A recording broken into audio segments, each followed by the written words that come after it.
Guys প্ৰায় 200 কোটি টকা খৰচা কৰি নিৰ্মাণ কৰা এখন সোণৰ মন্দিৰ নাম হৈছে গল্ডেন পগোডা।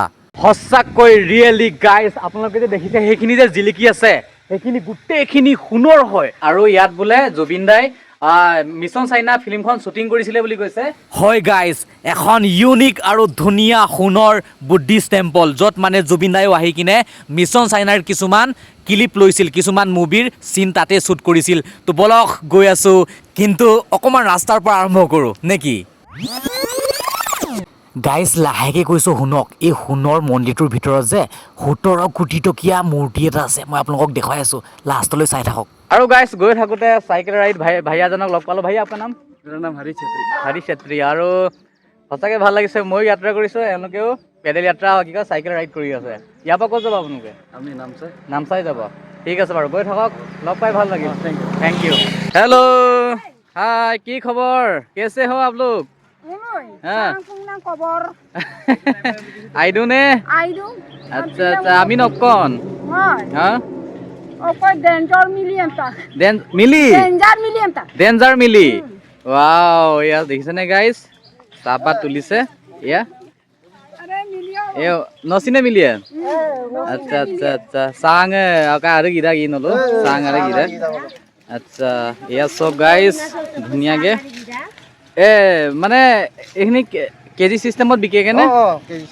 KG system. আৰু এয়া চব গোটেই চাহ বাগান শাৰী শাৰী, মানে অসমৰ ভাইবটো আহিছে। মানে অসমত যেনেকৈ চাহত ফেমাছ, তাৰমানে ঠিক তেনেকৈ অৰুণাচলতো মানে চাহ খেতি কৰে। হাই হেল্ল' এ বাইদেউ, আমি নকন অমিয়া সঙ্গে এবি তো পেন সঙ্গে এবি তো সঙ্গে এবি তো পেন অমিয়া মিলি মানে আমাৰ গোটেইখিনি মিলি পৰিয়ালে হয়। ইয়াৰ গোটেইখিনি আমাৰ মিলি পৰিয়াল হয়, আৰু ভাল লাগিলে। ইয়াৰ গোটেই চাহ তুলি আছে। তোমাৰ নামটো কি?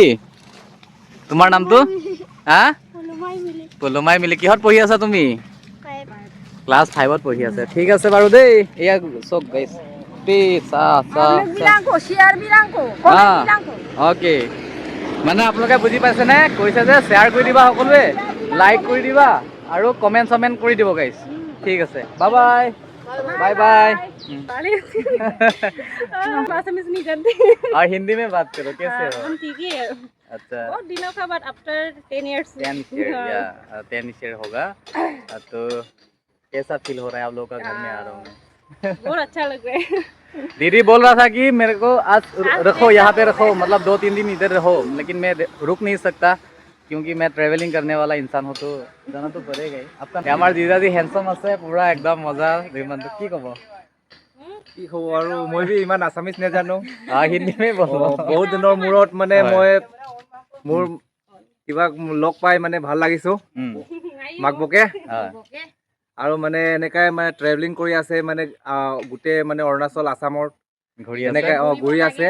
সেইকাৰণে মানে চবে মানে আমাৰ মাকবক মানে চাই পালে মানে ছাপোৰ্ট কৰিবি, এনেকৈ ছাপোৰ্ট কৰি মানে আগবাঢ়িব দিবি আৰু মৰম দিবি আৰু। তো বাই বাই বাই বাই। আৰু এইফালে চব গাইজ ছোৱালী কেইজনমান লগ পালো। নাম কি তোমাৰ? মোৰ নাম পূৰ্ণিমা মিলি। পূৰ্ণিমা মিলি। মিলি মিলি লিখা? আচ্ছা, তোমালোকৰ ঘৰ ইয়াতে? আচ্ছা, সেইকেইজনী কি লাজ কৰে নেকি? হাই, কিয় লাজ কৰিছা? কি নাম? বহাগী দাৰিক। তোমাৰ নাম?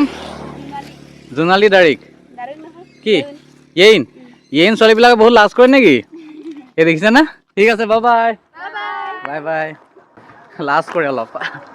গাইজ ভিউ এনজয় কৰক। আৰু বহুত দিনৰ পাছত এনেকুৱা লিফ্ট পাইছোঁ গাইজ। চক ফ্ৰী এচি, আৰামছে গৈ থাকোঁ এনজয় কৰি কৰি গল্ডেন পগোডা। পামগৈ আৰু বেছি নাই, অনলি 20 কিলোমিটাৰ আছে। চাই থাকক গাইজ, এনজয় কৰক। Wow, life is beautiful, enjoy কৰোঁ বাই। 2000 years later. Guys finally entry কৰিলোঁ গল্ডেন পগোডা, আৰু ইয়াতে বহুত ডাঙৰ মূৰ্তি এটা আছে, আপোনালোকক দেখুৱাম। কিন্তু তাৰ আগতে বাইদেউজনী আছে, মই বাইদেউজনীক চিনাকি কৰাই দিছোঁ। হাই বাইদেউ।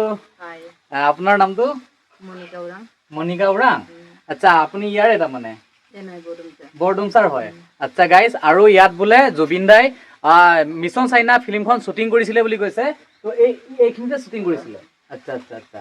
তো গাইজ চক, ইয়াতে জুবিন দাই মিছন চাইনা মুভিৰ কিছুমান ক্লিপ লৈছিলে। আপোনালোকে চিনটো বিচাৰি ল'ব, মিছন চাইনাৰ ফিল্মৰ কোনটো চিনত এই ঘৰটো দেখুৱাই আপোনালোকে নিশ্চয় কমেণ্ট কৰি জনাব। চক।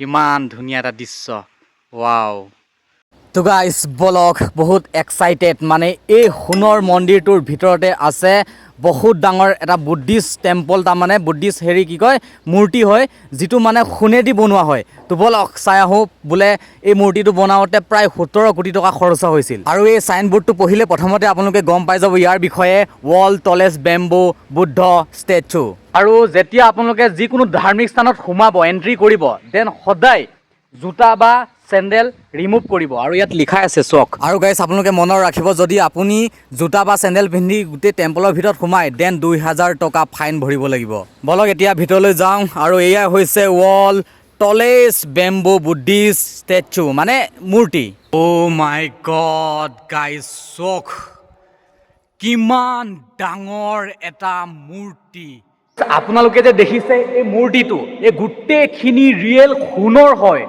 সোণৰ মূৰ্তি আৰু এই মূৰ্তিটো বনাওঁতে বোলে প্ৰায় 17 কোটি টকা লাগিছিল তাৰমানে 17 কোটি টকীয়া আচলতে গাইজ এই মূৰ্তিটোৰ মানে ভিতৰ চাইডৰ জকাটো বা ফ্ৰেমটো সম্পূৰ্ণ বেম্বো বা বাঁহেদি বনাইছে আৰু বাহিৰত যিটো আপোনালোকে সোণ দেখিছে এইখিনি হৈছে সোণৰ পানী মানে ৰিয়েল সোণ হয় কিন্তু সোণৰ পানীৰ মানে কালাৰটো ইয়াত ওপৰত মানে পেইণ্টিং কৰি দিয়া হৈছে আৰু সেই ওপৰৰ দেখিছেনে চিলিংটো সেই ওপৰৰ সেই গোটেইখিনি সোণৰ চক কেনেকা জিলিকি আছে চাওকচোন গাইজ দিনৰ ভিউৰ তুলনাত মানে ৰাতিৰ ভিউটোহে বেছি ভাল লাগে বুলি কৈছে মানে ৰাতি কি কৰে মানে লাইট চাইট গোটেই অন কৰি দিয়ে আৰু লাইটৰ পোহৰত বোলে গোটেই সোণখিনি বহুত ধুনীয়া জিলিকে বুলি কৈছে আৰু আজি ৰাতি যে মই ইয়াতে ষ্টে কৰিবলৈ চেষ্টা কৰিম যদি মোক পাৰ্মিশ্যনটো দিয়ে ইয়াত যদি মোক ৰুম চুম দি দিয়ে দেন ৰাতি মই ট্ৰাই কৰিম মানে শ্বুট কৰিবৰ কাৰণে আৰু কেনেকৈনো লাইটৰ পোহৰত সোণখিনি জিলিকে মানে বহুত মজা এটা ভিউ আহিব শ্বুট কৰিবলৈ চেষ্টা কৰিম গাইজ আৰু নিশ্চয় আপোনালোকে ভিজিট কৰিব নিশ্চয় আপোনালোকে আহিব চাবলৈ অৰুণাচল প্ৰদেশত আছে নামচাইৰ পৰা অকণমান দূৰ আহিলে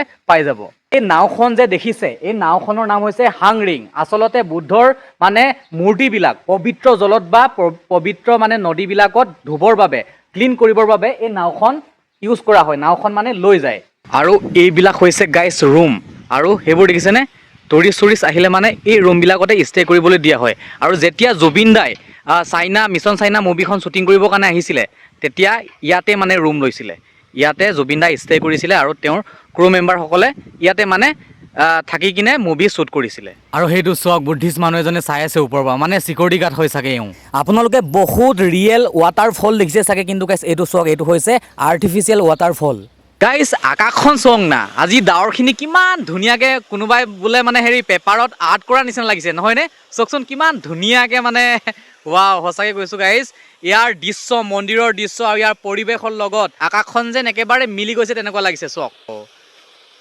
কিয়া বাত এয়া চক গাইজ আকাশখন যেন কোনোবাই আৰ্ট কৰি থৈ দিছে তেনেকুৱা লাগিছে ৱাও ৱাও ৱাও গাইজ ইয়াৰ কমিটিয়ে মোক ইয়াত ষ্টে কৰিবৰ কাৰণে থাকিবৰ কাৰণে ধুনীয়া এটা ব্যৱস্থা কৰি দিলে এটা ৰুম দি দিলে তো ৰাতি ভিউটো মই আপোনালোকক দেখাব পাৰিম আৰু গাইজ ইয়াত যে এইটো হৈছে মেডিটেশ্যন হল হয় মানে ইয়াত য়োগা বগেৰা কৰা হয় আৰু বুদ্ধিষ্ট মানুহবিলাকে প্ৰায়ভাগ কি গম পায় নাই মানে মনটো মানে ঠাণ্ডা কৰিবৰ কাৰণে নৰ্মেল কৰিবৰ কাৰণে মানে মেডিটেশ্যন কৰে পুৰা মেডিটেশ্যনটো যে সঁচাকৈ গাইজ সকলোৱে ট্ৰাই কৰিব লাগে সকলোৱে চেষ্টা কৰিব লাগে টেনশ্যনবোৰ নাইকিয়া হৈ যায় আৰু মেডিটেশ্যন কেনেকৈ কৰে যদি আপোনালোকে হেৰি কৰে ইউটিউবত মাৰি চালে হৈ গ'ল আৰু সকলো প্ৰত্যেক মানুহে ৰাতিপুৱা আৰু সন্ধিয়া সময়ত মেডিটেশ্যন নিশ্চয় কৰিব লাগে আৰু আমাৰ হিন্দুৰ শাস্ত্ৰটো আমাৰ গড ফাদাৰ আমাৰ শিৱ ভগৱান শিৱই কেনেকৈ মেডিটেশ্যনতে বহি থাকে মানে মেডিটেশ্যন কৰে সেইবোৰ অকণমান শিকিব লাগে তো থেংক ইউ গাইজ মোক ইয়াত মানে পাৰ্মিশ্যনটো দি দিলে আজি ধুনীয়াকৈ এক্সপ্ল'ৰিং কৰিম দিনৰ ভিউটো মই আপোনালোকক দেখালোঁ এতিয়া ৰাতিৰ ভিউটো আপোনালোকক দেখুৱাম সঁচাকৈ গাইজ ৰাতিৰ মানে দৃশ্যটোহে বেছি ভাল লাগিছে চক কেনেকৈ মানে লাইটৰ পোহৰত সোণখিনি বেছিকৈ জিলিকিছে ৱাও ৰাতিৰ এই লাইটিংখিনিৰ কাৰণে সোণখিনি যে আৰু বেছিকৈ জিলিকে চক সেই চিলিংখিনি চক গাইজ ইমান ধুনীয়া জিলিকিছে wow The next day. Good morning কালি ৰাতি ইয়াতে মোক থাকিব দিছিলে ধুনীয়া এটা ৰুম দিছিলে আৰু আপোনালোককতো দেখুৱালোৱেই এটা অদ্ভুত আৰু ধুনীয়া সোণৰ মন্দিৰ ভিডিঅ'টো শ্বেয়াৰ কৰি দিব কালি মই আপোনালোকক দেখুৱাইছিলোঁ আৰু গাইজ আজি মই গৈ আছোঁ পৰশুৰাম কুণ্ড আৰু ভিডিঅ'টো ইমানতে সামৰণি মাৰিছোঁ লগ পাম নেক্সট ব্লগত তো প্লিজ কোনোবাই যদি নতুনকৈ আহিছে চেনেলটো ছাবস্ক্ৰাইব কৰি লওক আৰু প্লিজ ভিডিঅ'টো শ্বেয়াৰ কৰি দিব